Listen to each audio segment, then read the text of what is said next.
राधा स्वामी परम तत्व, परम आधार, अद्वैय पद की हम शरण हैं।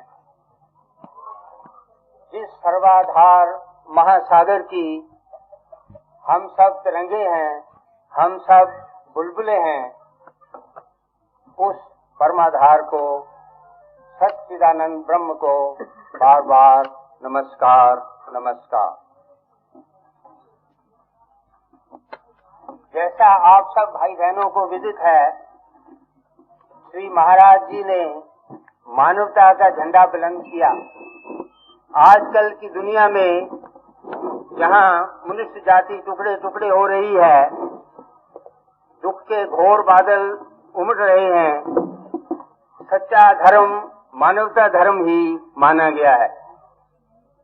सभी सोचने वाले महानुभाव इस बात पर एक राय रखते हैं कि आने वाली दुनिया का धर्म मानवता धर्म होगा, न कि फिरकेदाराना सेक्टेरियन इज़म्स वाले धर्म होंगे, जिनको आजमाया जा चुका है और जिन्होंने इंसानियत के टुकड़े टुकड़े कर दिए हैं। इस ह्यूमैनिटी के फ्यूचर का, मनुष्य जाति के भविष्य का धर्म, मानवता धर्म जो होने है, उसका ये केंद्र होशियारपुर में श्री महाराज जी ने कायम किया है। इसमें परम तत्व परमाधार को रियलाइज करने से पहले, जो कि हर एक मनुष्य का ऊंचे से ऊंचा आदर्श है, इस बात पर जोर दिया जाता है कि मनुष्यता के बिना परमाधार को रियलाइज कोई नहीं कर सकता। मनुष्य का मन स्वाभाविक पानी की तरह नीचे की तरफ जाता है, दानवता की तरफ जाता है। तो सबसे पहला साधन महाराज जी ये बताते हैं कि दानव से मानव बनो, मानव पर कायम रहो, फिर उससे ऊपर देवता पद पर अपनी रूह को उस परम पद के साथ दीदार करवाओ। जब तक हमारा नीचे की तरफ का रुख बंद नहीं होगा, तब तक हम मानव नहीं बन सकते। मानव से ऊपर सुर बनना तो नामुमकिन ही है। इस जगह रूहानियत से लेकर इंसानियत में से होते हुए समाज सेवा, जनता जनार्दन के रूप में भगवान को देखकर उसकी सेवा करना, ये सिखाया जाता है। मनुष्य की हालत ये है कि स्वयं रूह होते हुए, ऊपर के तबकों की, अर्शों की चीज होते हुए ये फर्शों पर गिरी हुई है। इस रूह के साथ जो मन है, इसका स्वाभाविक प्रभाव निचली तरफ है। जैसे पानी को छोड़ देने से खुद ब खुद निचली तरफ चला जाता है, ऊपर ले जाने के लिए बड़ी ताकत लगानी पड़ती है। इसी तरह ये मन बहिर्मुखी हुआ हुआ, आत्मा से विमुख हुआ, मनमुख हुआ, गुरुमुख न हुआ, नीचे की तरफ पतन की ओर जा रहा है। ये धारा प्रवाह बहिर्मुख हो रहा है, मटेरियलिज्म के प्रवाह में बह रहा है, स्पिरिचुअलिज्म को भूल चुका है। इस धारा ने जो निचली तरफ जा रही है, इंसानियत पर पहुंचना है। जब ये अपना रुख पलट लेगी तो यही धारा राधा के नाम से कही जाएगी। इस राधा ने अपने परम तत्व परमाधार अद्वैय पद जो है, जिसके हम सब बुलबुलें हैं, उसका दीदार हासिल करना है, उसके साथ एक मिक होना है। तो धारा ने उलटकर राधा हुए बिना स्वामी का दीदार करना असंभव है। कबीर जी महाराज ने जनता की दुर्दशा को देखकर, मानव जाति की दुख की अवस्था को देखकर कहा, जल विच मीन प्यासी, मेरे मन आवे हासी। मछली का ये स्वभाव है कि ये सीधा तैरती है तो जल नहीं पी सकती। इसकी बनावट कुदरत ने ऐसी बनाई है कि जब तक ये सीधी तैरती रहेगी, जल नहीं पी सकेगी, प्यासी मरेगी। जब ये उल्टेगी तो जल पी सकेगी। इसी तरह मनुष्य का जो मन है, निचली तरफ जा रहा है, जब तक उल्टेगा नहीं, तब तक इसकी प्यास नहीं मिटेगी। सभी के अंदर उलटने की शक्ति है, परंतु गुरु महाराज का सहारा अनिवार्य है। इसीलिए हमारे भारतीय सभ्यता में गुरु पद सबसे ऊंचा पद माना गया है। गुरु ब्रह्मा गुरु विष्णु गुरुदेवो महेश्वरा गुरु साक्षात परब्रह्म तस्मै श्री गुरुवे नमः। इतना ऊंचा दर्जा इसलिए है कि मानव जो दानवता की ओर जा रहा है उसको रोककर मनुष्यता में ठहराकर फिर परम पद का दीदार करवाना ये गुरु कृपा के बिना न हुआ है न हो सकेगा। तो इस मन मछली ने जो धारा प्रवाह मटेरियलिज्म की तरफ बह रही है, उलटना है, मुड़ना है, राधा बनना है। राधा बनकर फिर अपने स्वामी का दीदार हासिल करना है। उसका क्या राज है, स्वामी कहाँ रहता है, राधा को स्वामी क्यों नहीं मिलता, किस घूंघट में वो छुपा हुआ है, ये रूहानी राज आज महाराज जी हमारे सामने प्रकट करके हमें कृतार्थ करेंगे। अब मैं चंद शब्दों में आप सब जनता जनार्दन का आए हुए भाई बहनों का हार्दिक स्वागत करता हूँ और विशेष करके उन महापुरुषों का जो बाहर से यहाँ पधारे हैं, जो अपने सारे जीवन के कीमती तजुर्बे से हमें कृतार्थ करेंगे। अपने अपने नगरों में वो केंद्रों में रूहानियत के प्रचार का काम कर रहे हैं।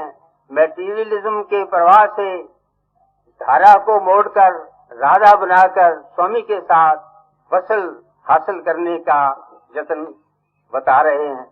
खुशनुमा दुनिया में वो हाजित रवा मीनार हैं, रोशनी से जिनकी मल्लाहों के बेड़े पार हैं। इस अंधकार के युग में जबकि राधा रूहानी किरण धारा बनी हुई मैटीरियलिज्म की तरफ प्रवाहित है, ये महापुरुष ही हैं जो इस प्रवाह को रोककर फिर इस धारा को राधा बनने का तरीका बताकर स्वामी के साथ, परम पद के साथ, अद्वैत तत्व के साथ, सच्चिदानंद सर्वाधार के साथ एक मिक्स करने की युक्ति बताते हैं। इस सम्मेलन में आए हुए सब भाई बहनों का स्वागत करते हुए और उन महानुभावों का जो महापुरुष बाहर से पधारे हैं हार्दिक धन्यवाद करता हुआ मैं एक बार फिर उनका स्वागत करता हूँ। अब मैं आपके और उन महाभावों के दरमियान अधिक हायल न होता हुआ श्री महाराज जी की आज्ञा से प्रार्थना करूंगा कि सम्मेलन की कार्रवाई प्रारंभ की जाए। राधा स्वामी। राधा स्वामी। मैं जब 8-9 वर्ष का था तो मुझे एक शब्द याद आता है, गाया करता था,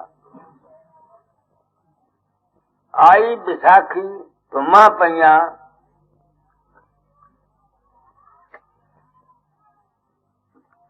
सौदागर घरी आयनी सिंह ने जल में बह के शीश अपने गुनायनी। आगे वो कहते हैं, कौन हदायत खबर ले आवे तेरा कासर जाएगी। ये मैं 8-9 वर्ष की उम्र में, 10 वर्ष की उम्र में मैं गाया करता था और कई दफा इस गाने से मेरे बाप से थप्पड़ भी मुझे पड़े। आज मैं 93 साल का हो गया।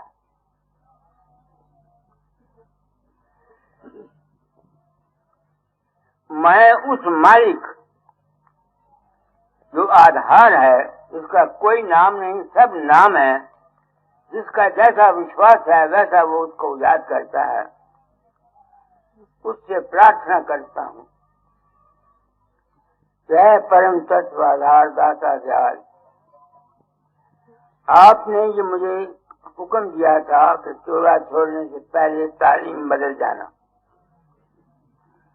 मुझे नहीं मालूम मैंने जो कुछ अपनी जिंदगी में 40 साल से आज करता आ रहा हूँ, मैंने ठीक किया है या गलत किया। आप लोग आए हैं, मैं आपके आने की को महसूस करता हूँ। कोई सिकंदराबाद से, कोई कहीं से कहीं से कहीं से कहीं से कहीं से। गो मैं ये जानता हूँ कि आप लोग हकीकत, असलियत और सच्चाई से दराज करने के लिए खास आदमियों के सभा नहीं आए। कोई तमाशा देखने के लिए आया कोई प्रेम की वजह से आया, किसी को कोई दुनियावी दुख है वो आया। मेरे भाग्य है, मैंने वो जिस चीज की तलाश करता था, मेरे अंतर नहीं, सबके अंदर एक क्रेविंग है। आदमी के अंदर कोई ऐसी चीज है जो कहीं कुछ चाहती रहती है। कोई दुनिया चाहता है, कोई औरत चाहता है, कोई दौलत चाहता है, कोई मुक्ति चाहता है, कोई भक्ति चाहता है, कोई नाम चाहता है, कोई एक क्रेविंग है। क्योंकि मेरी क्रेविंग दातादार की दया से आप उन सत्संगियों की वजह से दूर हुई जिन्होंने अपने जाती तजर्बात मुझको बताए। इसलिए मैं तालीम को बदल चला हूं और दाता से प्रार्थना करता हूं कि अगर जो कुछ मैंने समझा है जो गलत है तो इसका प्रचार न हो और मुझे इस संसार से उठा लिया जाए। मैंने जो कुछ भी कहा वो बड़े जाति तजर्बे की बाबत कहता हूं। आज मैं आपको वो जो मालिक है जिस चीज की मुझे तलाश थी, वो मुझे, मैं वहां ठहर नहीं सकता अभी तक, सच्ची बात कहता हूँ, मगर मैं उस पोजीशन को, उस जगह को जान गया, समझ गया और कभी कभी वहां ठहरता भी। तो आज आपको कबीर साहब का शब्द सुनाता हूँ, पढ़ो बेटी।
पहली शर्त तो ये है, जो उसको मिलना चाहता है, वो कुरीद को मिटाना चाहता है, वो कटुक वचन नहीं बोलेगा। जब तक वो बोलता रहेगा वो उस दर्जे को प्राप्त नहीं कर सकता। तुम गृहस्थी हो, बताओ रोज तुम्हारे घरों में झगड़े नहीं होते? औरत खावन की को ऊट पटांग बोल देती है, खावन औरत को ऊट पटांग बोल देता है, लड़का बाप को कुछ कह देता है, बाप लड़के को कुछ कह देता है। तो जब तक ये हालत किसी के मन की है, वो कटुक वचन बोलता है, वो खाए बाबे फकीर नहीं, रब्बुल आलमीन का चेहरा बन जाए, हजार नाम ले ले, उसको वो चीज नहीं मिल सकती। एक तो कबीर के कहने के मुताबिक और एक मेरे अपनी जाती तजर्बे की बाबत। मैंने 12-12 घंटे अभ्यास किया है रात को। मैंने हजार रुपया खर्च के दातादार की आरती, सोने के चांद ताज चांदी के बथेरा कुछ किया। क्या मुझे वो चीज मिल गई? नहीं। वो चीज मिली मुझको तुम लोगों से। इसलिए इस उम्र में मेरे सदगुरु तो है नहीं, मैं मेरे शरीर को कुछ पड़े अगर मैं झूठ बोलूं, मैं आप उन सत्संगियों को जिन्होंने अपने जाती तजर्बे मुझे बताए, जाती तजर्बे मुझे बताए कि मैंने उनकी मदद की,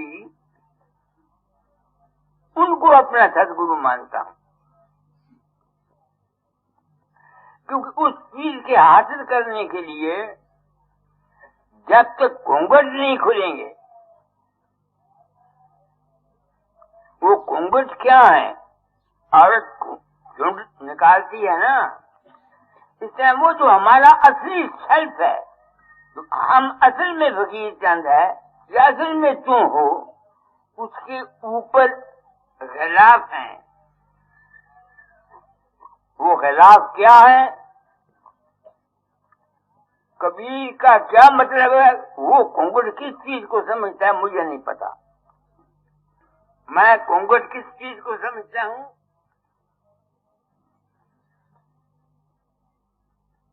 जिस्म और मेरे मन के तमाम ख्यालात, खाए वो परमार्थिक हैं, खाए वो स्वार्थिक हैं, दुनिया के हैं। तो एक घूंघट में पहले तो बचपन से ही ख्याल था कि दुनिया फानी है, कोई अपना नहीं। पहली बीवी 7 साल इमरान खान अस्पताल में रह के मर गई, विराग हो गया, गरीबी थी, बाप सिपाही था, बाप का स्वभाव सख्त था, जरा सी गलती खाई नहीं कि थप्पड़ पड़े नहीं, इसलिए मुझको वैराग दिलाया। कुदरत मुझको अच्छाई से या बुराई से मुझे नहीं पता, दाता दयाल के चरणों में ले गई। अगर मैं खुद इनकी किताबें संतों की पढ़ता तो मैं हरगिज़ संत मत में न जाता, क्योंकि इन्होंने किसी मजहब को, किसी पंथ को, किसी ख्याल वाले को पूरा नहीं कहा, सबका खंडन किया है। मैं ब्राह्मणी का जाया हूं, कबीर कह गया दत्तात्रेय नहीं पहुंचा, स्वामी जी ने कह दिया पराशर नहीं पहुंचा, व्यास नहीं पहुंचा, ये नहीं पहुंचा, वेदांत तक का खंडन कर गए, सूफीज़्म का खंडन कर गए, इस्लाम सबका। तो जब मैं एक दिश द्वारा गया था, आगे मुझे ये राधा स्वामी मत या संत मत मिल गया, तो मैं अंदर बैठ के रोया करता था, मालिक से प्रार्थना किया करता था, मालिक मैं तो तुझे मिलना चाहता हूँ, मैं फंस कहाँ गया, जहाँ सब किया कि कैसी इन्होंने फेरी है। उस वक्त मैंने प्रण किया था, दाता जहां से विश्वास मेरा गया नहीं, टूटा नहीं। तो मैं, क्योंकि मैं उनको परम तत्व का दृष्ट था, क्योंकि उन्होंने ये पंथ दिया था, इसलिए मैंने प्रण किया था कि अपना अनुभव जो कुछ मेरा होगा इस जिंदगी में समझ करके मैं दुनिया को बता जाऊं। और इसके अलावा दाता दयाल ने मेरे दिल में 3 ड्यूटियां लगा दी, निबल अबल अज्ञानी जीवों की मदद करना, भवसागर से पार करना, ऐसा वैसा ख्याल आता। तो जो शख्स उस घर जाना चाहता है, उसके लिए पहली शर्त ये है जो कबीर ने कही है, कटक बचन मत बोल रे। बुरा तो नहीं मानोगे, तुम लोग इतने इतने खर्च करके हैदराबाद, गाजीपुर, लखनऊ, कानपुर, तो क्या मेरे सिर पर कोई जिम्मेवारी नहीं? आप लोग इतना खर्च करके आए, मंदिर में भी कुछ दिया, मैं अपनी आत्मा से पूछता हूँ, बेहया तूने ये मकड़ी का चारा क्यों बनाया? ये मेरे खोटे कर्म थे। क्योंकि मैं जानता हूं जो कुछ मैं कहना चाहता हूं दुनिया को उसकी जरूरत नहीं है। मेरे पास जितने आदमी आते हैं सब कोई दुनिया, कोई दौलत, कोई कुछ, ये कुछ, ये कुछ, ये कुछ। ये तो दुनिया सदाए है। कोई 50 साल के लिए आया, कोई 10 साल के लिए आया, कोई 100 साल के लिए आया। हमारा ये देश नहीं है। यही दादा मुझे लिखा करते थे, ये तो नहीं तेरा देश, देश है बेगाना, यहाँ सब बेगाने बचे, कोई नहीं जगाना। गुरु ने तुझको उपदेश दिया और तुझे चिताया, संत मत पंथ था ये कटे मोह माया। ये मोह और माया मेरी नहीं कटी जाती थी। एक शख्स अपने लड़के से प्यार करता है और उससे प्यार करता है मोह से, और एक शख्स गुरु से, फकीर चंद से प्यार करता है। मोह में फर्क कहाँ आया? कोई पुत्र के मरने पर रोया, कोई औरत के मरने पर रोया, और कोई गुरु के मरने पर रोया। मैं पूछता हूँ इसमें फर्क क्या है? गुरु इंसान का नाम नहीं है ना। सत कबीर जिसने पंथ चलाया 8 संतों कहता है, गुरु को मानुष जानते ते नर कहिए अंध, दुखी होए संसार में आगे जम का फंद। गुरु किया है देह को सतगुरु सीना ना, कहे कबीर दास को 3 ताप फरमाए। आजकल क्या तेरा गुरु कौन है? सावन सिंह। तेरा गुरु कौन है? वकील चंद। तेरा गुरु कौन है? गुरु एक है, उसका नाम है ज्ञान, अनुभव, विवेक। ये मैं बात साफ क्यों कहता हूँ? जो लोग मुझको गुरु मानते हैं उनको कह जाऊंगा, कहता हूँ ताकि मेरी आत्मा पर कोई पाप ना आए, धोखे दही का पाप ना आए। तो कबीर कहता है अगर तुम वहां जाना चाहते हो तो घूंघट के पट खोलो। खोलने से पहले यकीन ये है कि तुम्हारा कठोर वचन ना हो, तुम्हारा सब प्रेम से रहो।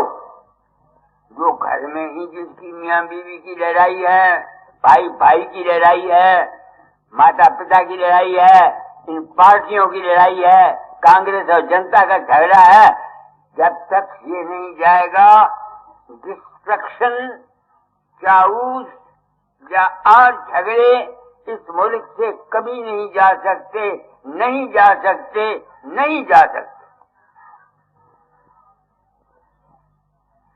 इस वास्ते मैंने उस राज को जिसको कबीर ने धर्मदास को बताया, धर्मदास तो इलाक तो भाई सार भेद नहीं बाहर जाई, मैंने वो सार भेद खोल दिया।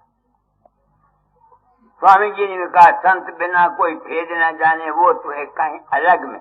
इससे नुकसान भी है कि जो छोटी बुद्धि वाले हैं उनके अज्ञान का विश्वास टूटता है। मगर इसलिए तो आज भी टूटना है और कल भी टूटना है। झूठ को कब तक तुम छिपाते रहोगे? एक झूठ बोलोगे, उसको साबित करने के लिए 100 झूठ और बोलोगे। तो वो क्या चीज है? घूंघट के पट, जिस्म को भूल जाना, मन के तमाम ख्यालात जो उठते हैं इनको भूल जाना। मैं इनको नहीं भूल सकता था, दातादार के रूप को मैं नहीं भूल सकता था, उसको गैर समझता था। ये दया मुझ पर आप लोगों ने की।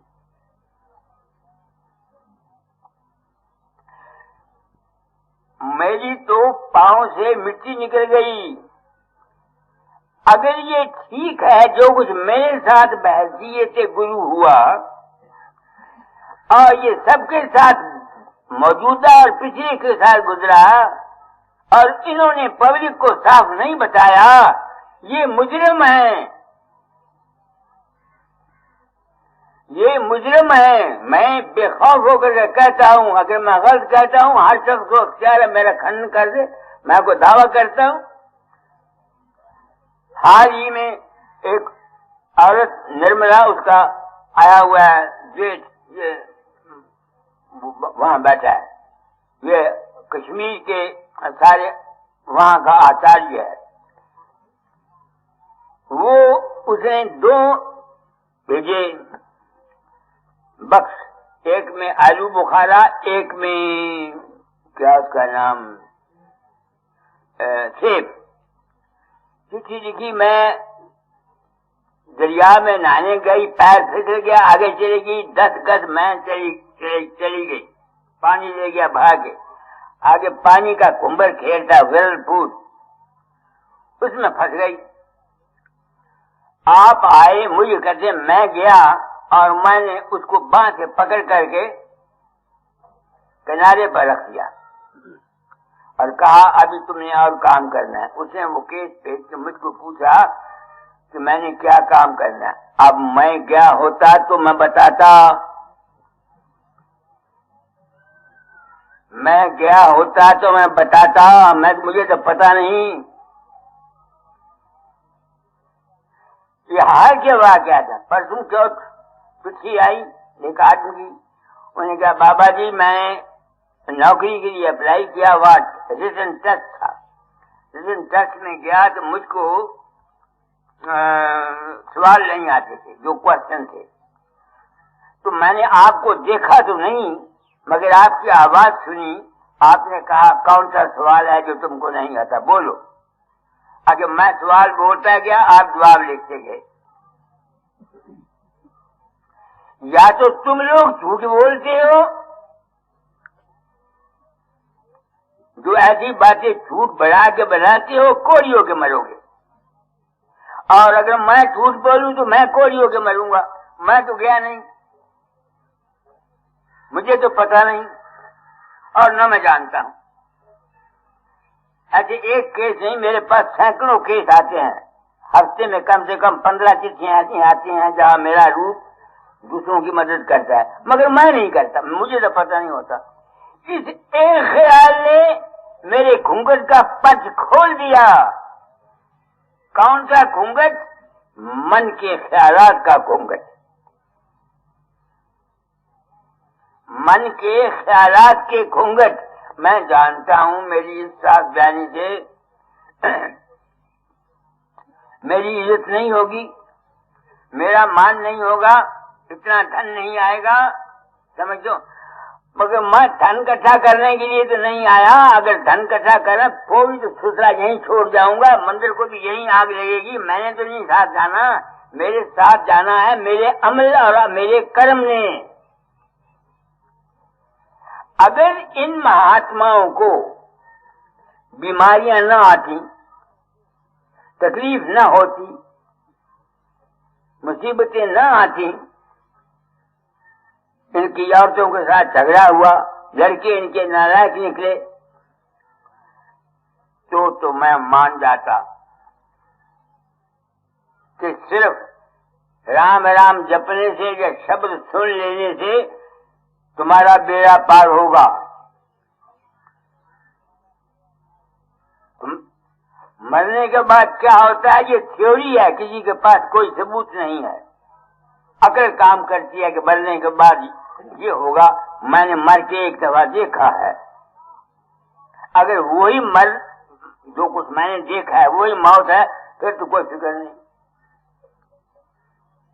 तो ये है घूंघट का पट। मगर आप दुनियादार हैं, आप घूंघट के पट को खोलना नहीं चाहते ना। आप लोगों को उस घूंघट में आनंद मिलना चाहिए। इस वास्ते 2 किस्म की तालीम हो गई।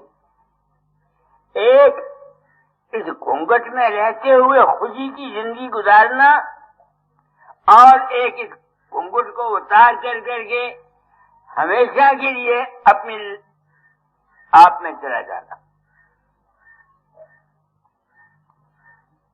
अच्छा, अब अगर मैं सारी रूहानियत की बात कहूं तो आप लोग क्या समझेंगे, ये माइया क्या समझेंगे? जब तक तुम्हारा वक्त नहीं आया तब तक घूंघट में रहो, यानी मन के ख्यालात में रहो, मगर अच्छा घूंघट रखो। समझ गए? गंदा कपड़ा और पहन ले, गंदगी मैला, तो उसको सोनी नहीं लगती।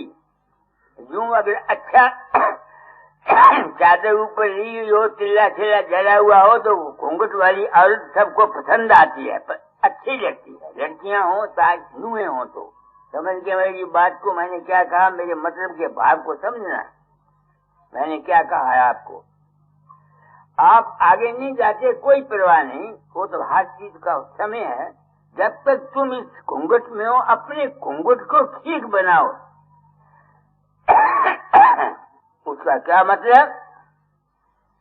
वेद मार्ग शिव संकल्पम अस्तु। अच्छा ख्याल रखो।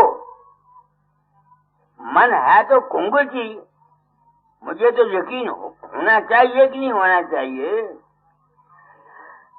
यहाँ एक आया हुआ है, उसका क्या नाम है, उज्जैन से खाना मदद करता है।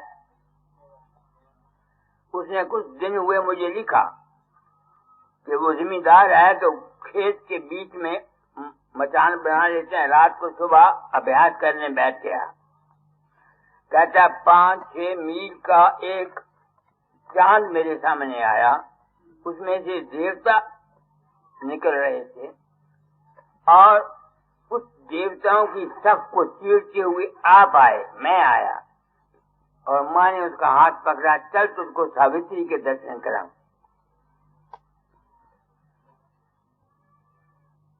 वो मुझे आप मुझे ले गए। आगे एक शहर भी नूर का, आदमी भी नूर के, दरख्त भी नूर के, रोशनी के।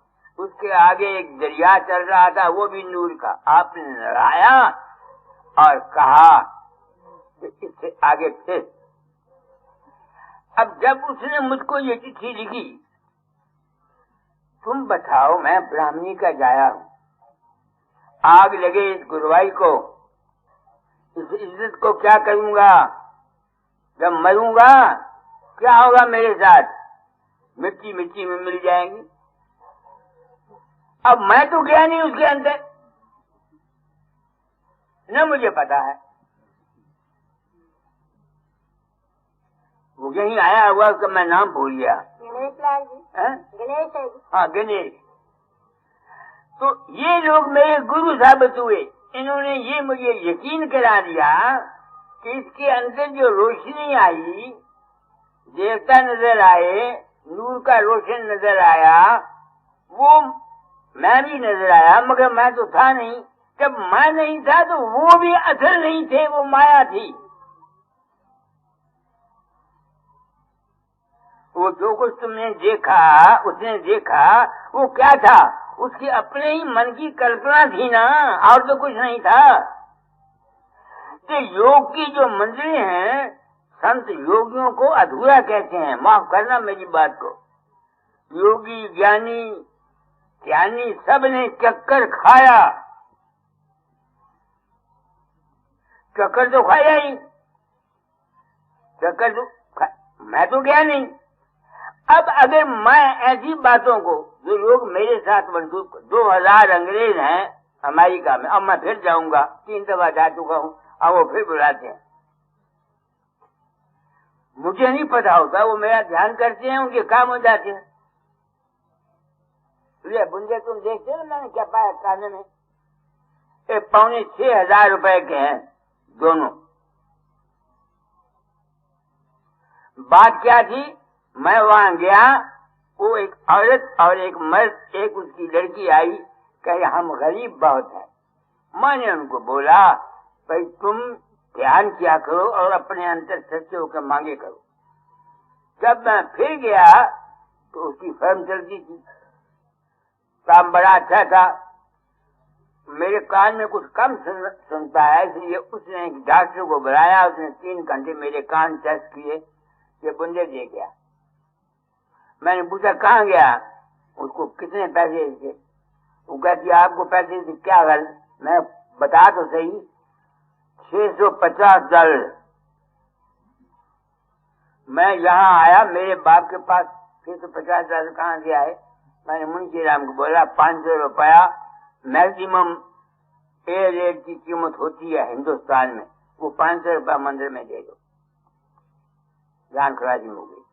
तो जब तक इंसान की इखलाक ठीक नहीं है, तुम कठोर वचन नहीं छोड़ते, तुम्हारे घूंघट कटेंगे कैसे? लेक्चर देना एक और बात है, मैं गिर जाता हूँ बाजे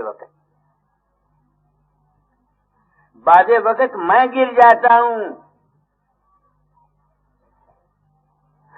बाप मरा मैं नहीं रोया, माँ मरी मैं नहीं रोया, लड़का मेरा मर गया मैं नहीं रोया, शादीशुदा लड़की मर गई मैं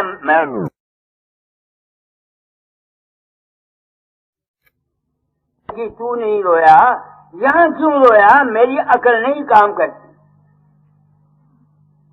मेरी अकल काम नहीं करती। इस वास्ते अब इस वक्त जो मेरा मार्ग है, आप लोगों की दया से सिवाय शरणागत के और मेरे पास कुछ नहीं। मैंने यही प्रण किया था, अपना अनुभव कह जाऊंगा। इस 93 साल की उम्र में मैंने बथेरे चक्रा मारिया, अब सिवाय शरणागत के मुझे कहीं शांति नहीं मिलती। अपने बस में कुछ नहीं, ये बात सच्ची है। वही है वही जो राम रची रखा। इस तरफ भी सब आदमी नहीं आते, जिसके भाग में होता है वो आता है, दूसरा कोई नहीं आता। समझ गए? तो आप लोग आए हैं, मैं ज्यादा वक्त तो नहीं लिया। आप लोग जी करे या ना करे, मेरे ज़िम्मे से एक कर्म का मारा हुआ। मैंने ही प्रण किया था, अपना अनुभव कह जाऊंगा। दाता ने शायद मेरे कर्म को काटने के लिए मुझे ये काम दिया हो। मेरी कोई जाति गरज नहीं है, जाति मामला नहीं है बिल्कुल। लड़का मेरा 2-2.5 लेता है, बहू मेरी 750-800 लेती है, मुझे कोई तकलीफ नहीं। समझते हो ना? आगे पढ़ो, क्या लिखते हैं। तो कटुक वचन मत बोल रहे, सुन लो। जिस शख्स का जुबान ठीक नहीं है, जिसमें प्रेम नहीं है, दुश्मनी दिल में रखता है, किसी से नफरत रखता है, किसी से अदावत रखता है, वो इस घूंघट को खोल नहीं सकता। और जब तक उसको ये ज्ञान नहीं कि मेरे मन के अंदर से जो कुछ निकलता है ये कल्पित है, माया है नहीं, भासता है, तब तक भी वो इस घूंघट को खोल नहीं सकता। अब अमल करना ये तुम्हारा काम है। इन गुरुओं ने हमको बेवकूफ बना के लूटा है। हमने अपने बच्चों के पेट काट काट कर ये गिरजाएं और मस्जिदें और मंदिर या डेरे इनके बनाए हैं। और हमको इन्होंने दिया क्या? सच्चाई नहीं बताई। दाता जाल ने तारीर में कोई कसर नहीं छोड़ी। जुबानी ऐसे सत्संग नहीं कराया जैसे मैं कहता हूँ। उस वक्त जरूरत थी ऐसी, विदेशी राज था, अब अपना राज है। इसलिए मैंने इस राज को खोल दिया ताकि हमारा मजहबी इत्तेहाद जो है, हम मजहब के नाम पर जो लड़ते हैं, तेरा खुदा और है, तेरा खुदा और है, तेरा खुदा और है, तेरा खुदा और है, ये खत्म हो जाए। पता नहीं खत्म होगा या न होगा, या मेरा अपना ही मन का वहम था। क्योंकि दाता ने कहा था तेरा रूप है अद्भुत अचरज तेरी उत्तम देही, जग कल्याण जगत में आया परम दयाल सने। ये मेरा नाम परम दयाल दाता दयाल ने रखा हुआ है। आगे पढ़ो। वक्त घड़ी रख दो जाओ। धन जो मैंने का गर्व न कीजे, धन जो मैंने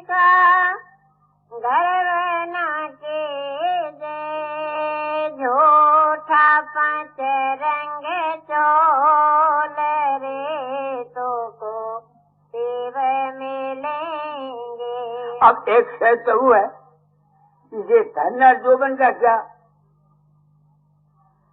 रात को मुझे 102 दर्जे का बुखार था।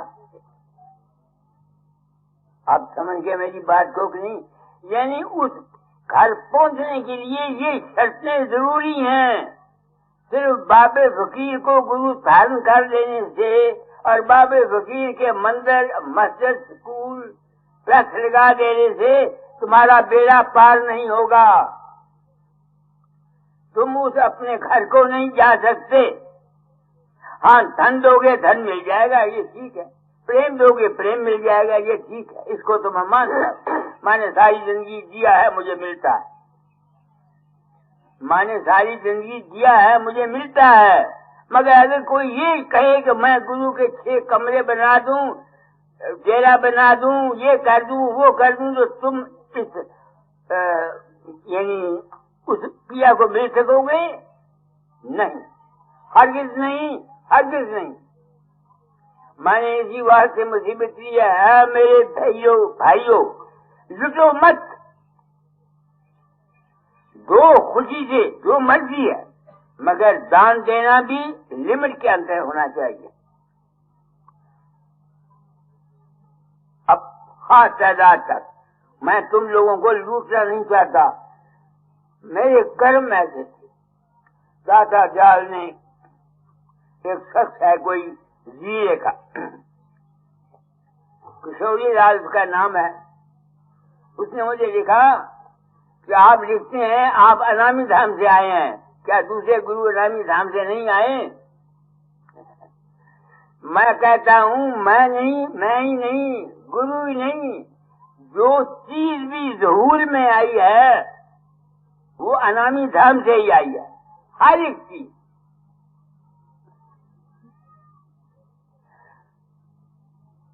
साइलेंस से निकल करके शास्त्र कहते हैं सबसे पहले सत ने सत को ढक रखा था। वो जो असत ने सत को ढक रखा था, शास्त्र कहते हैं, वो है अनामी देश। हम सब वहां से आए हैं। किसी को पता लग गया, किसी को नहीं लगा। बस इतनी ही बात है, और मुश्किल कोई बात। आगे बढ़ो। ये शर्तें हैं। जो शख्स उस मालिक जात को मिलना चाहता है, मैं गुरुओं को संदेश दिए जाता हूँ कि महात्माओं, इस चाउंग को, इस चालाकियों को बंद करो, सच्चाई बयान करो। युधिष्ठिर अगर एक सारी जिंदगी सच बोलकर एक थोड़ी से बाली जी के में अश्वत्थामा हता न जाना की नरावा कुंजरा, उसको भी भागवत कहता है या कि नहीं मुझे क्या पता, चाई जाना पड़ा चाई खड़ी के लिए नरक में। तो तुम ये बताओ कि अगर मैं आप लोगों के साथ सच्चाई का व्यवहार नहीं करता, जो तुम नहीं करते, तुम कैसे बचोगे? अमल को लाओ। सिर्फ कर्णों में उंगलियां डालकर करने से कुछ नहीं होगा।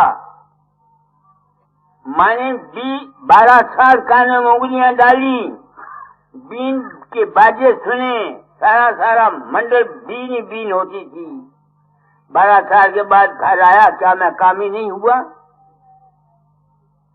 अगर औरत के पास सिर्फ औलाद के लिए जाता तो मुझे पाप ना होता। मैं तो फंस गया। वो शांति मेरी करेंगी, क्या गुस्सा नहीं आता था? मेरे माताहत थे तो मैं ट्रांसपोर्टेशन का स्टेशन मास्टर था, गलती खाते थे, मैं कर्म मार मैंने नहीं की, उनको नाराज होता था, गुस्सा होता था। दादा मैंने नाजायज नहीं लिया। क्या मैं ये नहीं चाहता था मेरी तरक्की हो जाए? शब्द और अभ्यास ने तुमको पार नहीं करना, तुमको किसी सतगुरु ने पार करना। शब्द और अभ्यास जो है ये मंजिल मकसूद नहीं है।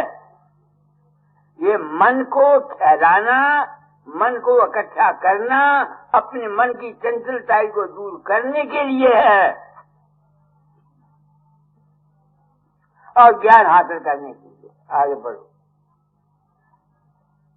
सुन महल में देना बार ले, सुन महल में देना बार ले, आशा से मत डोल रे, तो को फिर मिलेंगे। वो कहते हैं आज सुन महल में जहाँ मन संकल्प नहीं करता, आशा से न डोल। क्या मतलब? कोई आस न कर। बुरा तो नहीं मानोगे, सब दुनिया भक्ति करती है। पीछे से क्या क्या किया? हे मालिक, मेरा फलाना काम हो जाए, मुझे दौलत मिल जाए, मुझे इज्जत मिल जाए। तुम बताओ, तुम्हारे दरवाजे के सामने अगर कोई भिखारी आता है मांगने के लिए, तुम पैसा दे दोगे, 2 पैसे दे दोगे, मुट्ठी आटा दे दोगे, मगर उसकी कोई इज्जत नहीं करोगे, उसकी कोई इज्जत नहीं करोगे। तुमको बता देता, वो भिखारी का भिखारी रहेगा। हम जितने आदमी ईश्वर की भक्ति या परमात्मा की भक्ति या गुरु की भक्ति करते हैं और कुछ चाहते हैं, हमारी लड़का हो जाए, हमारी दौलत हो जाए, हम और तुम कौन हैं? हम भिखारी हैं। भिखारी की क्या इज्जत दुनिया में? मेरी बात को अगर दिमाग रखते हो तो सोचो, तुम्हारे दरवाजे पर भिखारी आ जाता है, वो मांगता है, तुम लापरवाही से 2 पैसे या 1 पैसे दे देते हो या मुट्ठी आटा दे देते हो, मगर आखिर तुम्हारे दिल में उसकी कोई इज्जत नहीं है। इसी तरह से वो लोग जो ईश्वर को या परमात्मा को या अपने गुरु को, अपने इष्ट को इसलिए प्रेम करते हैं कि उनको दुनिया की कोई चीज मिल जाए, वो भिखारी हैं।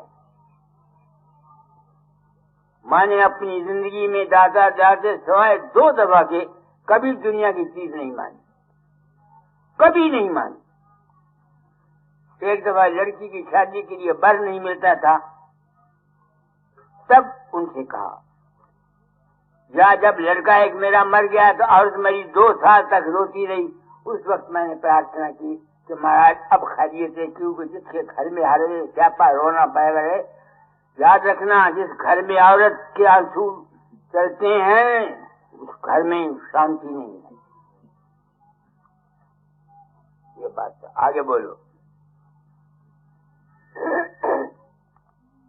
जोगत से रंग महल में दिया पाए अनमोल रे, तो को फिर मिलेंगे। इससे आगे मैं आज शाम को बोलूंगा। जितना मैंने बोला है, ये अगर इस पर ही तुम विचार करो, अकेले बैठ के तुम्हारी जिंदगियां बदल जाएं। विचार करो। बाकी मैंने 3 सेकंड और देने में इनको भी वक्त देना चाहता हूँ। आप जिसकी मर्जी है बोलिए साहब, आप इनको बोल दीजिए जिसने बोलना। अब क्या टाइम हो गया? भगवत प्रिय साथ संगत जी, बाबा जी के बोलने से बात को बोलने को रह तो नहीं जाता है, लेकिन फिर भी परमार्थ के विषय लाखों हैं। ये मानवता मंदिर है। मैं गाड़ी में आ रहा था, मानवता मंदिर में उतार देना। लोग कहते हैं क्या होता है वहाँ, हमने नहीं देखा। हाँ भाई, वहाँ लोग कहते हैं इंसान बनो। वो कहते क्या हम इंसान नहीं हैं? वो इतने गाड़ी में बैठे हम इंसान नहीं हैं? इंसान कैसे बनो, हम इंसान नहीं है। मैं कहता हूँ, मैं भी ऐसा ही कहता था, मैं भी यही समझता था। लेकिन यहाँ एक स्थान है, वहाँ एक फकीर है, जरा उसके 2 शब्द सुनो, पता लग जाएगा कि हम अभी इंसान नहीं हैं। जब ये पता लग जाएगा हम अभी इंसान नहीं हैं, तो जैसे बाबा जी ने बताई कि कुरेश पैदा हो जाएगी, हम इंसान बने। भाइयों, मानवता धर्म, इंसानपना ही सत्य धर्म है। मेरे सामने ये एक लाउड ये लगा दिया आवाज का, ये किसने बनाया है? तो है, सामने लगा है, आप देख रहे, मैं देख रहा हूं, लेकिन जो है तो इसके बनाने वाला भी कोई है, इसकी प्लानिंग करने वाला भी है, बनाने वाला भी है, तो फिर इसके दुरुस्त रखने वाला भी कोई होगा।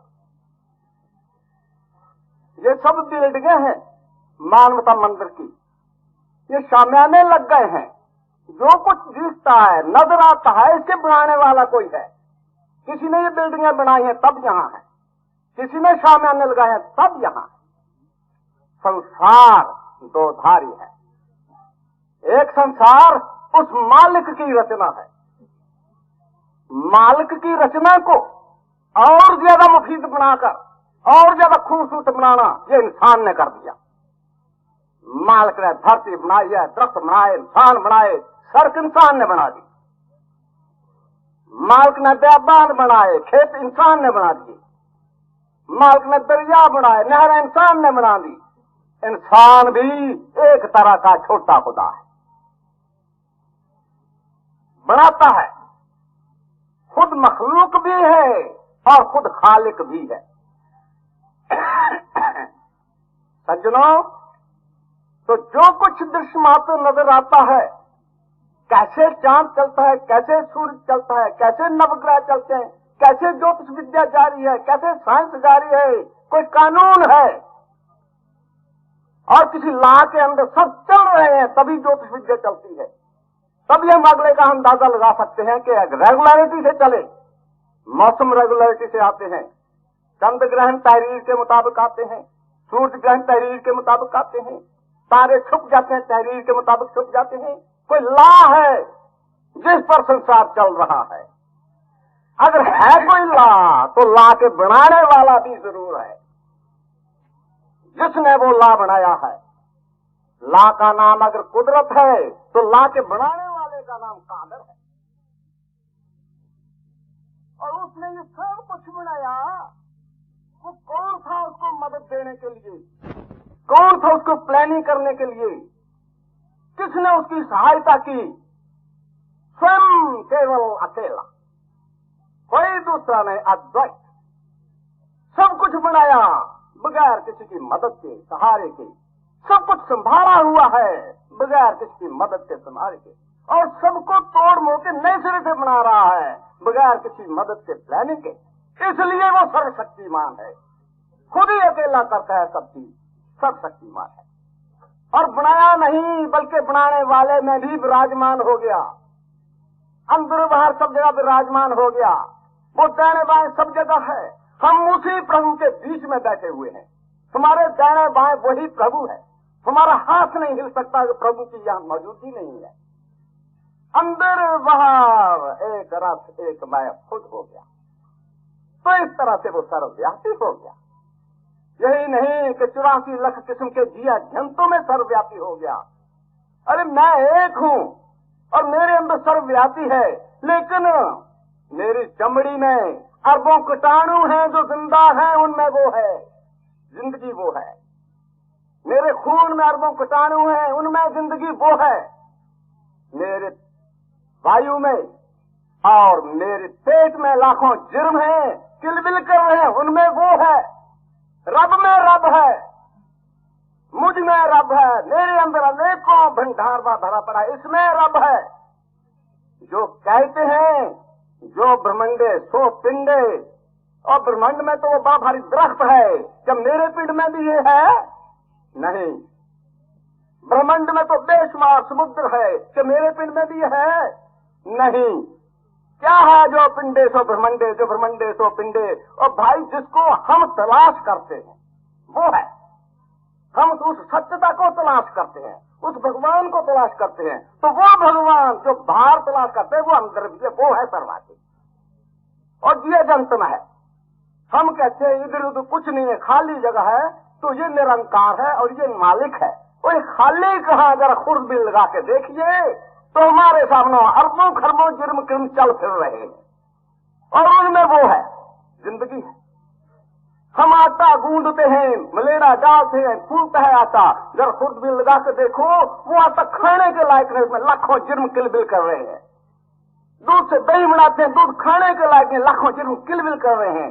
ये एक भगवान की दया है कि हमारी आंख को इतना लिमिटेड रखा है, इतना छोटी नजर वाला रखा है कि वो हमको नजर न आए ताकि हम खा सके, पी सके, संसार में रह सके। वरना हमारे एक सांस में अरबों जी बीच में जाकर हमारी गर्मी में मर रहे हैं। हमारे एक बैरूनी सांस में अरबों जी इस धक्के से मर रहे हैं और गर्मी से मर रहे हैं। इसी साइंस को एक्सट्रीम तक ले जाकर जैनियों ने पट्टी रख ली। क्यों? कि इसमें हत्या हो रही है, सांस लेने में, सांस निकालने में। जो समझते हैं मालिक को वो समझते हैं, जो नहीं समझते वो उसको ढूंढते हैं। अरे प्राप्त चीज को क्या ढूंढना, जो है ही प्राप्त, अंदर बाहर सब जगह प्राप्त, उसको क्या ढूंढना? उसका तो ज्ञान चाहिए, समझ चाहिए, सत ज्ञान चाहिए। और वही एक वस्तु है जो सर्वव्यापी है, सर्वशक्तिमान है, जिसके आधार पर सम है, जो मूल है, जो सब चद्दर पर प्रिंटिंग बथेरी होती है, लेकिन चद्दर तो एक ही है, प्रिंटिंग अलग किस्म की हो जाएगी। तो उसी सत्य ज्ञान को सर्वस्वरूपाधारी जितने हैं, चाहे अवतार हैं, देवी देवते हैं, पीर पैगंबर हैं, गुरु लोग हैं, ये सब मालिक के बनाए हुए पांडे हैं, कुमार के कड़े हुए पांडे हैं। कोई कैसा को कम कीमती, कोई ज्यादा कीमती। इन सब में उस कुमार की कारीगरी की झलक है। किसी में बहुत ज्यादा झलक है, हम आश्वस्त कर उठते हैं। किसी में मामूली झलक है, हम इग्नोर कर जाते हैं, लेकिन सब में है।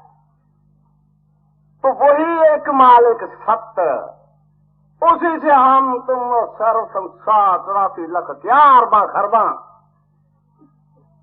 उसी एक के हैं।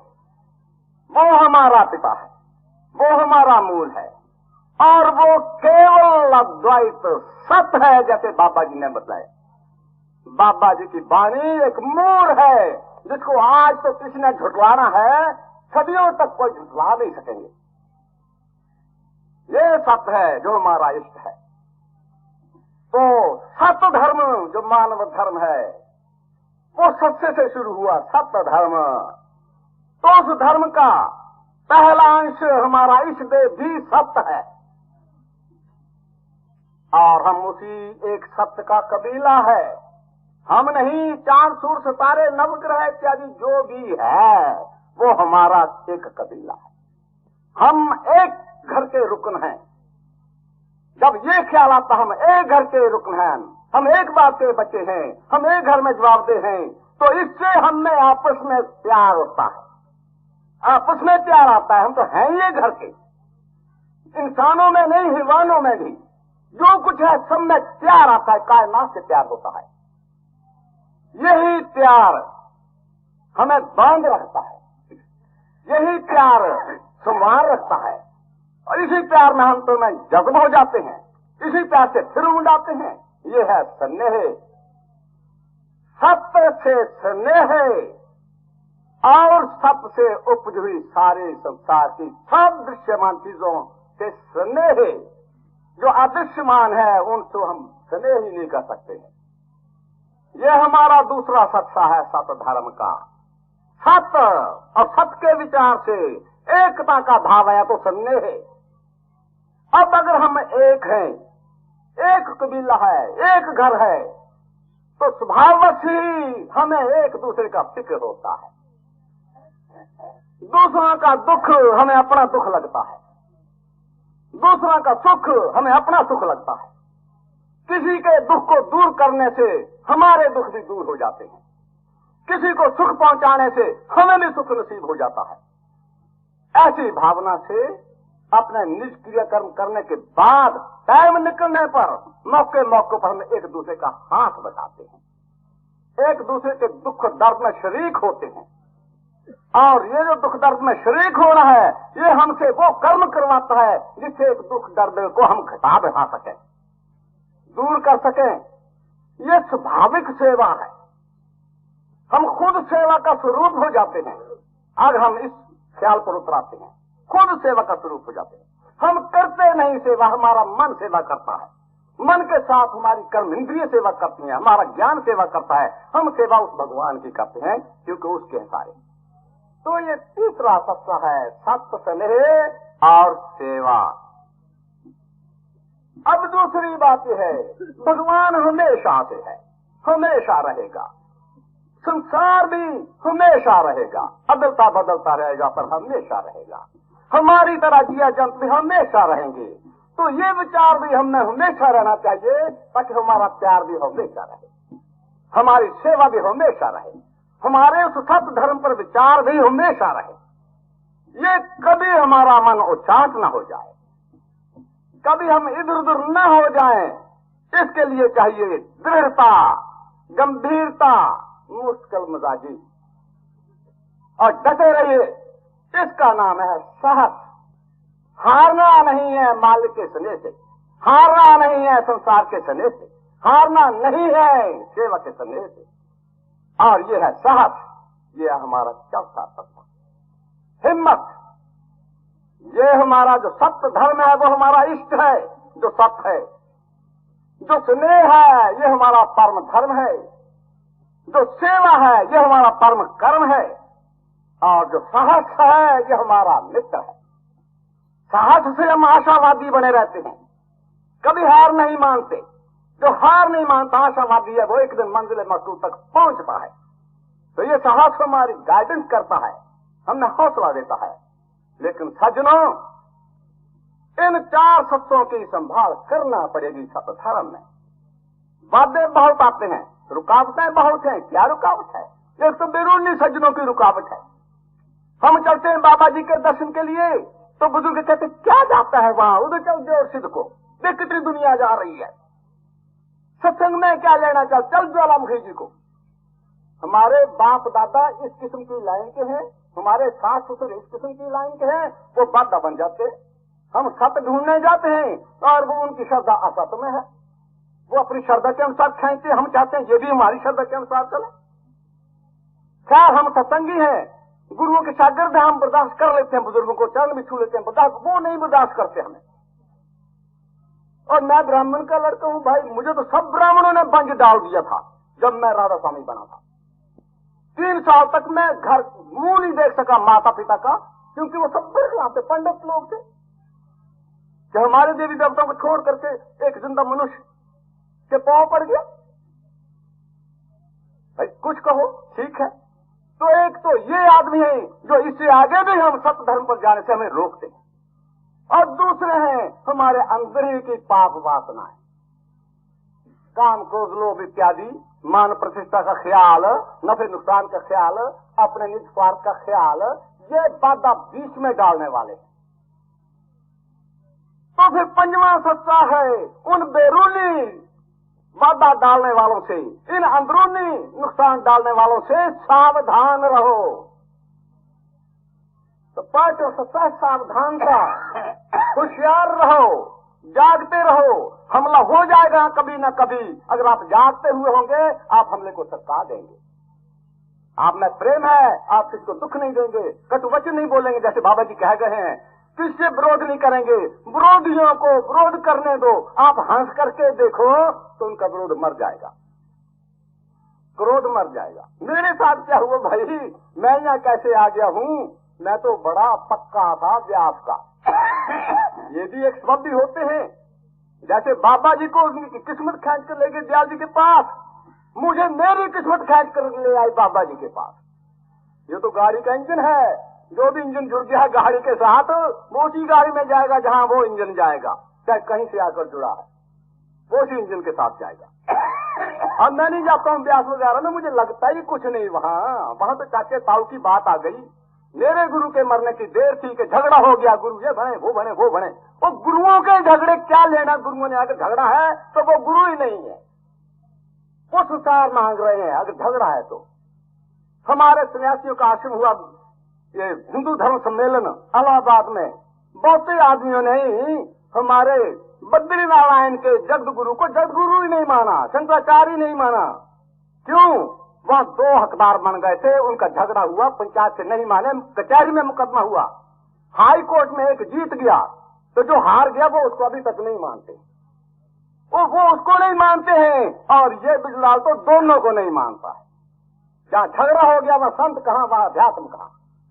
यही झगड़ा हो रहा है, उधर भी इधर भी, गुरगद्दी में झगड़े हो रहे हैं। अगर गद्दी नहीं होती तो झगड़ा नहीं होना था।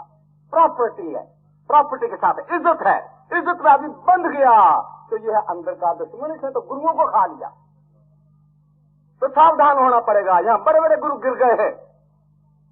सच कहा कबीर ने, तू मत जाने मन मुआ जो तन कर डाला छे, वो इसका क्या एतबार है इन मारे शक्ल दीजिए। जो कहते थे भुरता में पहुंच गए वो भी मार लिए थे। संसार के ख्याल में ये अंदर का ख्याल था, तो सावधान रहो। अब सवाल ये आता है कि सावधानता की क्या क्या बातें हैं। सज्जनों, पहले तो सावधान इससे रहना है कि जैसे बाबा जी ने कहा, सतगुरु तो सत ज्ञान है, और सत ज्ञान विषय है विवेक का।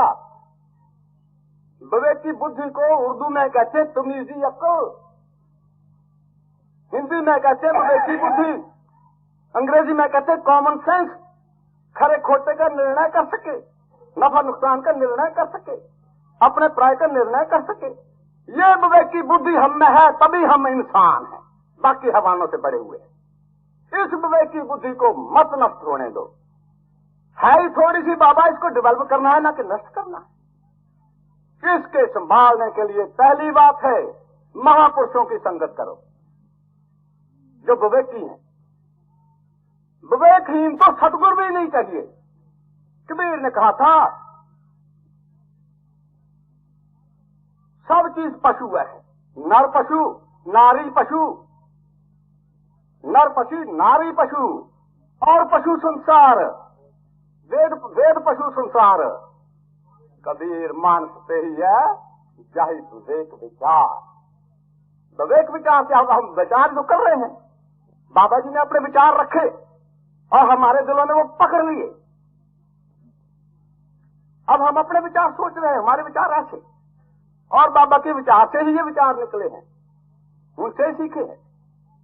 तो इनके रखने के लिए भाई अब ऐसे जैसे ही मशहूर पढ़े लिखे और कमाई वाले महापुरुषों की संगत में रहो। किताबें कभी नावलें मत पढ़ो, कभी जासूसियां मत पढ़ो, धर्म किताबें पढ़ो। और इसके अलावा बड़ी जरूरी बात है, मदरापान एकदम विवेकी बुद्धि को नष्ट करता है। संगत तुरा एकदम सारी अक्ल को भ्रष्ट करता है। अक्ल हमारे पास एक बड़ी चीज है और उसी को भ्रष्ट करने वाली चीज हम ग्रहण करते हैं। कितनी गलती की बात है। विवेक की बुद्धि से आगे आता है फिर सेवा।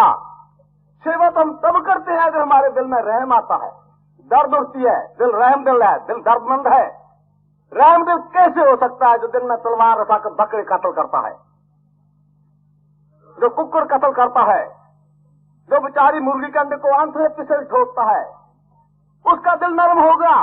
वो तो बच्चों को भी पीट मारेगा और को भी पीट मारेगा, कभी शायद खुदकशी खुद भी कर लेगा।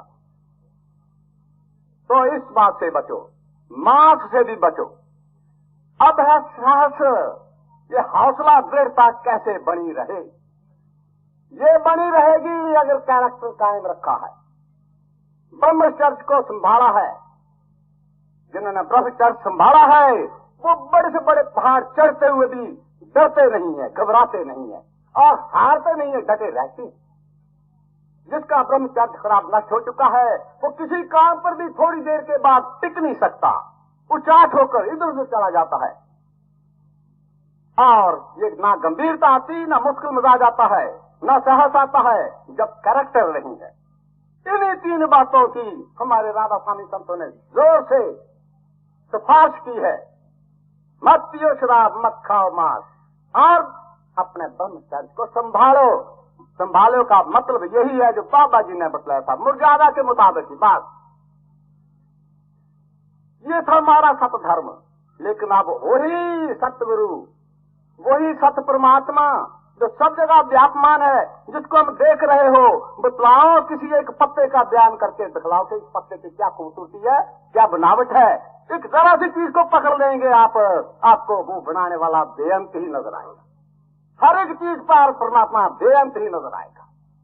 तमाम गुलशन शहरगाह मालिक ने ऐसी बनाई कि इन उंगलियों की लकीरें भी एक जैसी नहीं बनाई, आपकी लकीरें भी एक जैसी नहीं, किसी का चेहरा एक जैसा नहीं बनाया। क्यों? ये उसकी शहरगाह है, ये उसका चिड़ियाघर है, इसको ने अजीब अजीब बनाया है।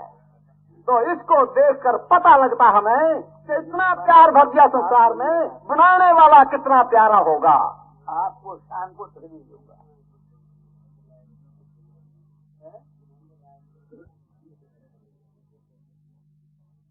हुजूर मालिक परम सत्य परम आधार परम दयाल जी महाराज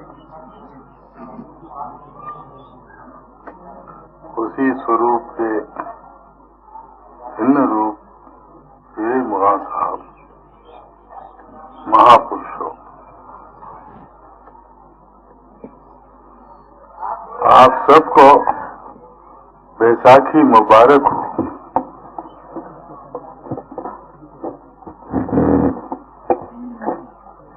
परम दयाल जी महाराज और महापुरुषों के शुभ भाव आपके साथ रहे।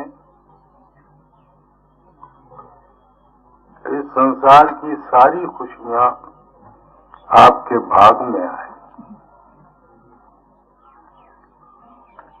सबसे बढ़कर खुशी वो है कि मनुष्य अपनी जात में वासल हो जाए। बैसाखी क्या है? स्वामी महाराज ने इसकी व्याख्या की है कि हम अपनी साख को खो दिए और साख को खो देने की वजह से ये तकलीफ, ये दुख, ये परेशानियां और ये मुसीबतें। साख क्या है? जिस वक्त जन्म मिला था, प्रण करके आए थे कि प्रारब्ध कर्म को भोग कर फिर अपने निज घर आ जाएंगे।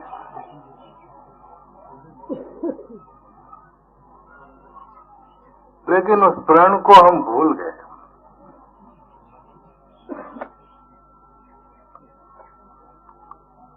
निज घर जाने का पता हमको नहीं मिला।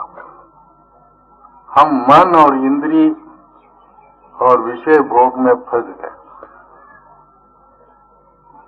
इसलिए इंसान, अगर तू अपनी साख को कायम रखता है, दुर्पद धामी होकर अपने जीवन को सफल बना ले। इससे तेरा संसारी जीवन भी अच्छा होगा और परमार्थिक जीवन भी कामयाब होगा।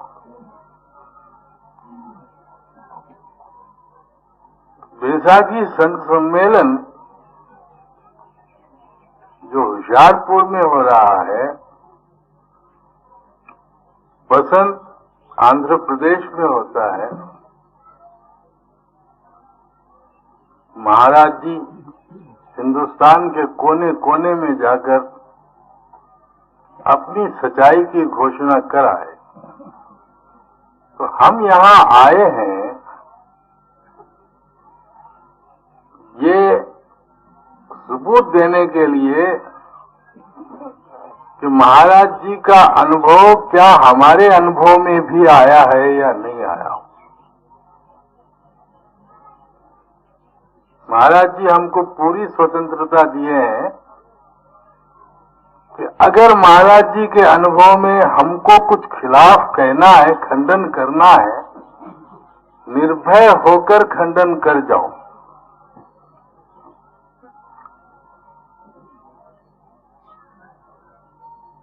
और मैं जब भी बैसाखी पर आता हूं, इस सच्चाई के खिलाफ और कोई चीज है ढूंढ कर आता हूं, मगर मुझे नहीं मिला पता।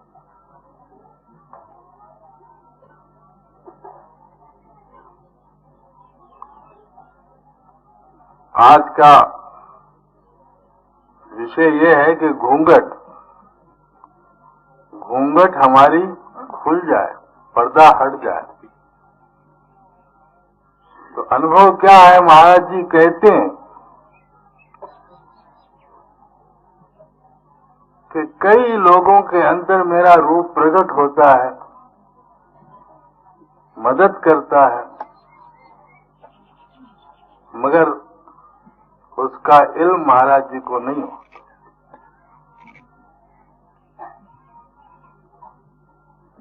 क्योंकि ये पदवी मुझ पर भी दया की गई, मैं भी काम करता हूं। हाल ही में निजामाबाद में मेरे एक मित्र थे, अभी हैं, वो बद्री नारायण अपने परिवार के साथ गए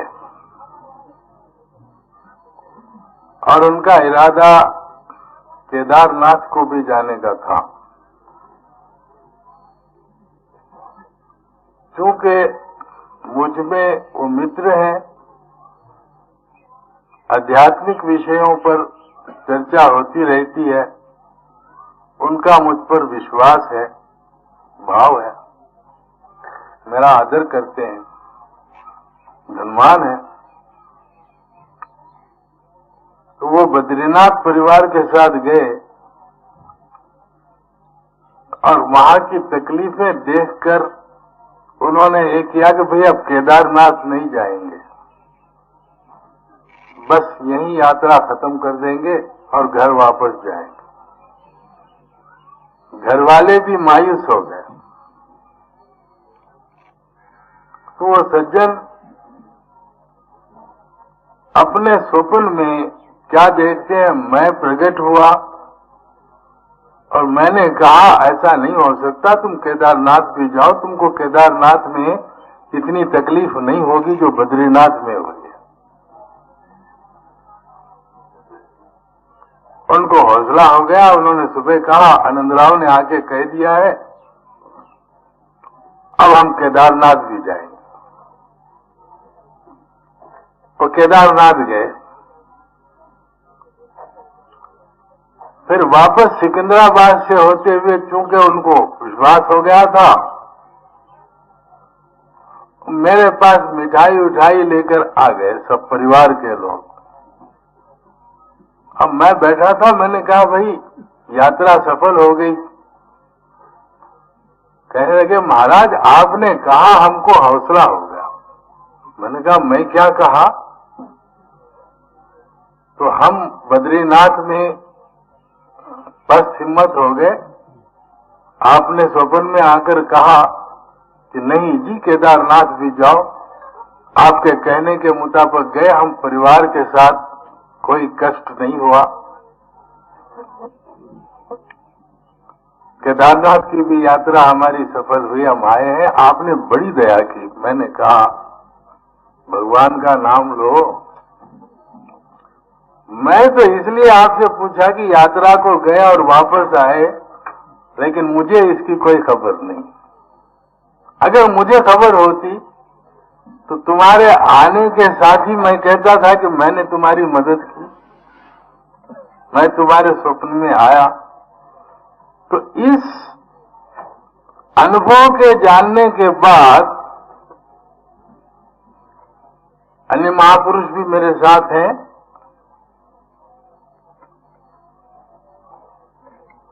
महाराज जी के अनुभव की सच्चाई होती है, ये कसौटी। ऐसे कई मिसाल हैं। मैंने गुज़श्ता बैसाखी के ऊपर आपको और मिसालें दी थी, इस बैसाखी के ऊपर ये नई मिसाल। तो वो चूंकि वो निजामाबाद के सज्जन थे, यज्ञ और हवन पे उनका बड़ा विश्वास था। हमेशा यज्ञ कराते थे और मुझसे कहते थे कि मुझे गायत्री का दर्शन हो रहा है, देवताओं का दर्शन हो रहा है। मैं हंस के कहता था ये तुम्हारी कल्पना है, जो कि तुमको ख्याल दिया गया है और ख्याल में ताकत है, तुम्हारा विश्वास यज्ञों और हवनों पर है, इसलिए तुमको ऐसा नजर आता। ये एक पर्दा है। मैं था, दादा दयाल जी ने मुझे नामदान दिया था।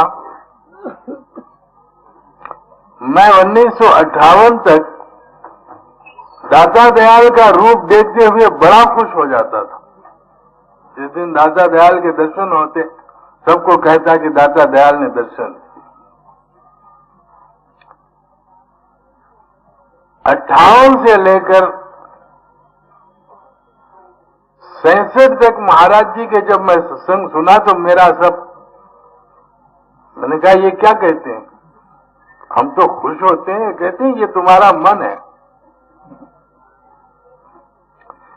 जब ये सच्चाई मुझे मालूम हुई कि दादा दयाल का रूप मेरा अपना ख्याल है, दादा दयाल नहीं है, तो मैं अपने अंतर में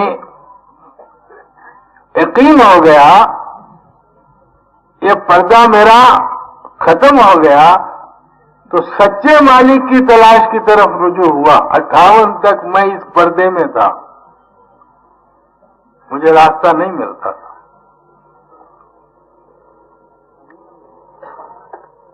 बड़े बड़े विद्वानों के साथ इसी ख्याल की बहस हुई थी।